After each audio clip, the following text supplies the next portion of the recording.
토라포션은 인구 조사로 시작합니다. 국경이나 통치자가 없는 광야에서 인구 조사는 법과 질서 그리고 권위를 가져다 줍니다. 이 토라포션의 초반에는 각 지파대로 이름들과 숫자가 나옵니다.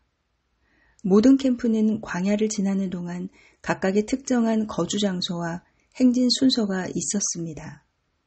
깃발 아래에서 그들은 행진하기도 하고 멈추기도 했습니다.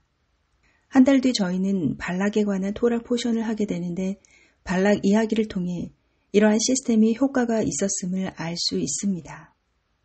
이스라엘 자손들은 매우 조직적이어서 발람은 이스라엘 사람들을 저주하고 분열을 일으킬 만한 구멍을 찾기가 어려웠습니다. 발람은 이리저리 다니며 이스라엘 지파들을 살펴보았지만 이스라엘이 각 지파와 가족별로 깃발 아래 질서 있게 정렬되어 있자 저주하는 데 실패하고 다음과 같이 축복하였습니다. 야곱이여 내 장막이, 이스라엘이여 내 거처들이 어찌 그리 아름다운고. 광야는 이스라엘을 연합으로 강하게 만들었습니다. 첫 2년 동안 하나님께서는 협력과 공동의 책임을 심어주시며 이스라엘을 재건하십니다. 이는 당시 이스라엘이 오랜 기간 노예였고 불안정했으며 자기 존중감이 부족하고 이방 문화와 우상 숭배로 오염되어 있었기 때문입니다. 이를 어떻게 고치셨을까요? 외부의 영향을 받을 수 없는 아무것도 없는 광야에 놓이게 됨으로써입니다. 이러한 배경 가운데 하나님께서는 공동의 프로젝트를 주셔서 모든 개인이 장막을 만드는 데 참여하도록 하셨습니다. 장막 짓기는 이스라엘을 연합과 협력으로 이끈 국가적인 큰 프로젝트였습니다. 이번 토라 포션에서는 모든 개인이 숫자에 포함되어 있음을 볼 수 있는데 이는 개개인 모두가 하나님께 중요함을 보여주는 것입니다. 인구조사는 단순히 질서의 목적으로 정해진 것이 아니라 인간이 어딘가에 소속되어야 할 필요가 있음을 알려줍니다. 너희는 이스라엘 자손의 모든 회중 각 남자의 수를 그들의 종족과 조상의 가문에 따라 그 명수대로 계수할지니 모두가 통일성을 가지고 명령에 따라 깃발 아래서 행진을 멈추고 장막을 세우기도 하고 일어나 행진하기도 하였습니다. 각 깃발은 각 지파별 요소를 대표하였는데 전통에 따르면 르우벤 지파의 깃발은 합판체가 있는 붉은 깃발이었고 시므온 지파는 칼과 성문이 있는 초록색 깃발이었으며 레위 지파는 붉은색과 검은색 바탕에 제사장의 흉패가 있었다고 합니다. 이러한 상징들보다 더 중요한 것은 깃발이 각 사람에게 주는 소속감입니다. 깃발은 자기 존중감을 주었고 지파들은 자랑스럽게 자신만의 깃발을 흔들었습니다.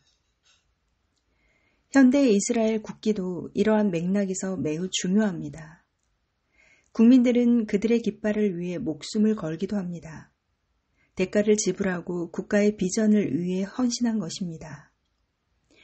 이스라엘 국기를 디자인한 데이비드 울프선은 다음과 같이 말하였습니다. 데오도르 헤르첼의 부탁으로 저는 시온주의 의회를 위한 준비 작업을 위해 바젤에 왔습니다.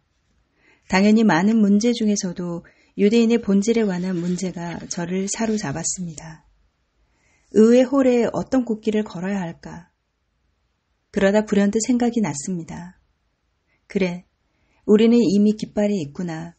우리가 기도할 때 쓰는 흰색과 파란색의 탈릿, 이것이 우리의 상징이다. 가방에서 탈릿을 꺼내 이스라엘과 열방의 눈앞에 펼치자 저는 다윗의 방패가 그려진 흰색과 파란색의 깃발을 주문하였습니다. 이렇게 우리나라 국기가 만들어졌습니다. 이스라엘의 국기는 우리의 기도쇼입니다. 예수님을 따르는 자로서 우리는 깃발의 기치를 위해 부름받았을 뿐 아니라 또한 깃발 그 자체가 되도록 부름받았습니다. 예수님의 빛, 즉 토라의 빛을 비추도록, 그래서 사람들을 믿음으로 더 가까이 이끌도록 부름받았습니다. 너희는 세상의 빛이라.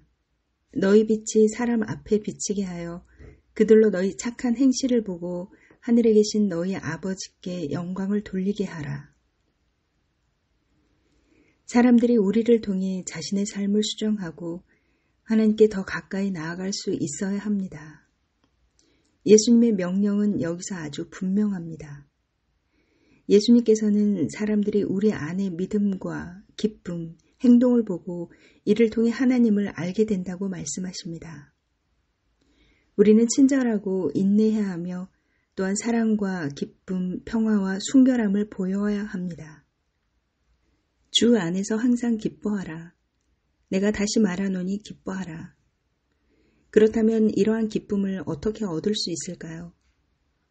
그것은 하나님과 사람 앞에 우리의 양심이 어떠한 영적인 빚 없이 깨끗할 때 가능합니다. 우리의 양심이 깨끗할 때 우리는 평화를 누리게 됩니다. 그래서 우리는 예수님을 바라보아야 합니다. 그분은 우리의 양심을 깨끗하게 하시고 기쁨으로 채울 수 있는 능력을 가지신 분입니다.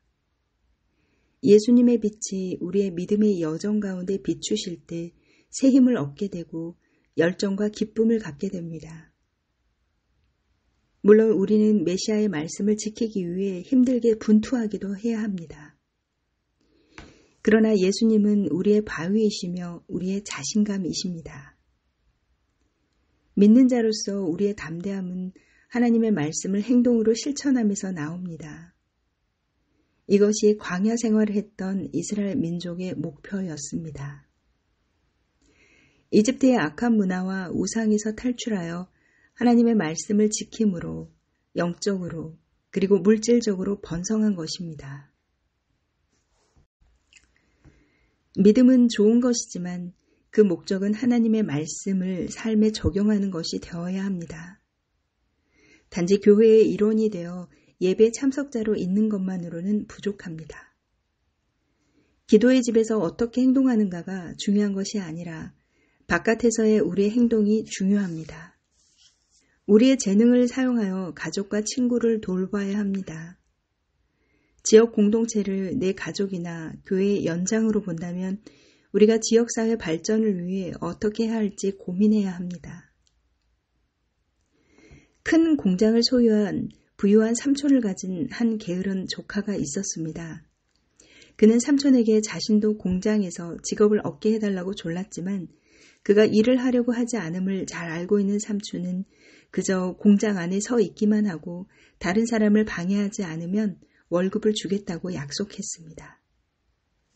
그저 아무것도 안 하고 다른 사람을 방해만 하지 않으면 되는 것이었습니다. 그러다 공장 감독관이 와서 공장을 사찰하게 되었습니다.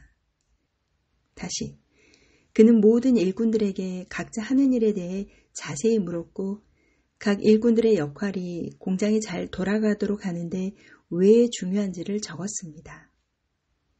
다른 일꾼들은 열심히 자신의 역할을 설명했지만 이 게으른 조카는 자신의 임무는 단지 돌아다니며 아무것도 건드리지 않고 가만히 있는 일이라고 설명합니다.